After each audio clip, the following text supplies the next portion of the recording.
नमस्कार आदाब, न्यू विदर्भ स्वदेशी न्यूजमध्ये आपले सर्वांचे स्वागत।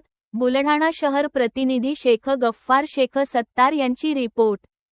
बुलढाण्यात महसूल व आरोग्य विभागातील कथित भ्रष्टाचाराकडे माजी आमदार विजयराज शिंदे यांनी लक्ष द्यावे, जनतेची ठाम मागणी। बुलढाणा मतदारसंघात महसूल व आरोग्य विभागात सुरू असलेल्या कथित भ्रष्टाचाराच्या गंभीर आरोपांकडे माननीय माजी आमदार विजयराज शिंदे यांनी तातडीने लक्ष द्यावे, अशी जोरदार मागणी जनसामान्यांतून होत आहे।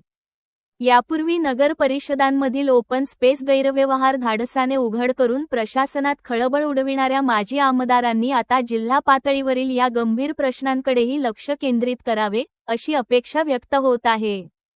महसूल विभागातील कथित गैरप्रकारांवर कारवाई का नाही?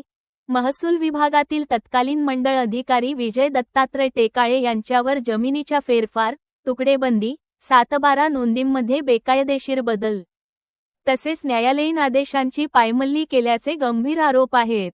यासह शेकडो कोटी रुपयांची बेकायदेशीर संपत्ती जमवल्याचा आरोपही जनतेतून होत आहे। या संदर्भातील ठोस पुरावे प्रसारमाध्यमांद्वारे जिल्हाधिकारी, उपविभागीय अधिकारी, लाचलुचपत प्रतिबंधक विभाग व महसूल आयुक्तांपर्यंत पोहोचवण्यात आले असतानाही कारवाई न झाल्याचा आरोप होत आहे। उलट DO पेंडिंग असतानाही संबंधित अधिकाऱ्याची पदोन्नती झाल्याने महसूल विभागातील कथित निर्लज्ज भ्रष्टाचाराचा हा कळस असल्याची संतप्त प्रतिक्रिया व्यक्त केली जात आहे। आरोग्य विभागातील परिस्थितीही तितकीच गंभीर। बुलढाणा जिल्हा सामान्य रुग्णालयातील वादग्रस्त व बडतर्फ भांडारपाल प्रकाश बोधे यांच्या कथित कोट्यवधी रुपयांच्या बेकायदेशीर संपत्ती प्रकरणी ऑगस्ट 2024 मध्ये चौकशी व जप्तीची शिफारस करण्यात आली होती।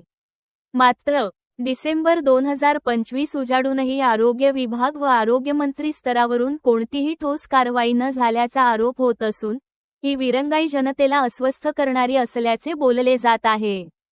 रुग्णालयातील सुविधा ठप्प, रुग्णांचे हाल।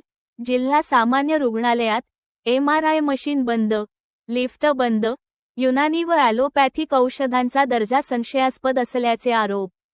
रुग्णांना थेट खाजगी मेडिकल व दवाखान्यांकडे पाठवले जाते, अशा तक्रारी सातत्याने समोर येत आहेत। सरकारी रुग्णालयाच्या आवारातच काही खासगी मेडिकल दुकाने सुरू असल्याने सरकारी रुग्णालय नेमके कोणासाठी, असा प्रश्न नागरिक उपस्थित करत आहेत। शून्य सहिष्णुता, केवळ घोषणाच। राज्यात भ्रष्टाचाराविरोधात शून्य सहिष्णुता जाहीर असताना बुलढाण्यात कथित भ्रष्ट अधिकारी व कर्मचारी बिनधास्तपणे काम करत असल्याची भावना नागरिकांमध्ये आहे। डॉक्टर, कर्मचारी व संबंधित घटकांच्या संगनमताने कोट्यवधींचा घोटाळा सुरू असल्याचा आरोप होत असून हे रॅकेट नेमके कधी मोडीत निघणार, असा सवाल उपस्थित केला जात आहे।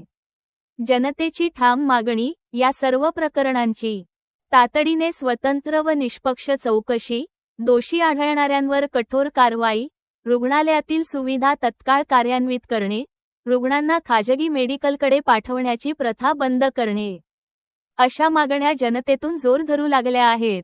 माननीय माजी आमदार विजयराज शिंदे यांनी या गंभीर प्रकरणात पुढाकार घेऊन आवाज उठवावा, अशी अपेक्षा व्यक्त होत आहे।